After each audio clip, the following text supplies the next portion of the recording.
Hello guys, good morning. तर आता सकाळ झाले आहे, नाश्ता करायचा आहे. आता नाश्त्याला आज आहे डोसा करणार आहे. हे आहे डोस्याचं पीठ, बटाट्याची भाजी आणि चटणी तयार केलेली आहे. तर आता डोसे आज नाश्त्याला डोसे केलेत, तर सगळ्यांनी या डोसे खायला.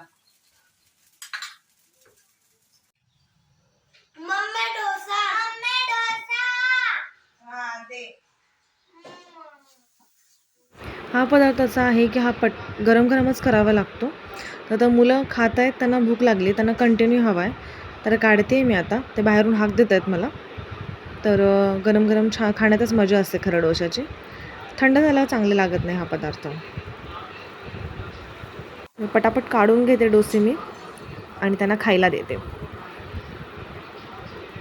तयार झालेला आहे डोसा, रेडी झाला आहे खाण्यासाठी. तर घेऊन चालली मी बाहेर त्यांना देण्यासाठी. छान भाजला आहे खरपूस. असा भाजला की छान लागतो खायला, तो कुरकुरीत आवडतो खायला मुलांना. झालेलं आहे तयार नाश्त्याचं ताट. सकाळचा नाश्ता झाला, आता चाललेली दुपारच्या जेवणाची तयारी. दुपारी जेवणाचं बेत आहे बिर्याणी. तांदूळ भिजून झालेला आहे, बऱ्यापैकी तयारी करून झालेली आहे. आलं लसूणची पेस्ट झालेली आहे करून. परत चिकन शिजवून घेतलेलं आहे मी, मसाले वगैरे घालून त्याला मॅरिनेट केलं होतं.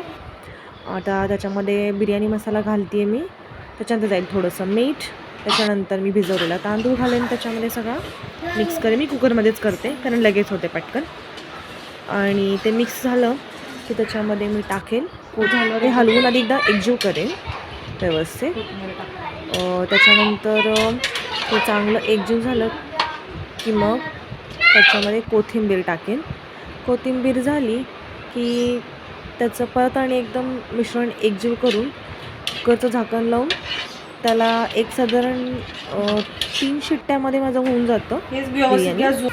ते शिजतं तोपर्यंत मी रायता तयार करून घेतला आहे, म्हणजे पटपट होऊन जातं सगळं. बिर्याणीबरोबर रायता छान लागतो. झालेली आहे बिर्याणी माझी तयार. आता सगळे जेवणासाठी रेडी आहे. कशी झाली बिर्याणी? दुपारचं जेवण झाल्यानंतर त्यांचं चालू आहे क्राफ्ट सेशन. मुलांना ते लोटस करून देत आहेत, कटिंग करून. झालं. तुम्हाला माझा व्हिडिओ आजचा कसा वाटला हे कमेंटमध्ये नक्की सांगा. माझ्या चॅनलला सबस्क्राईब करा, लाईक करा आणि शेअर करा. बाय.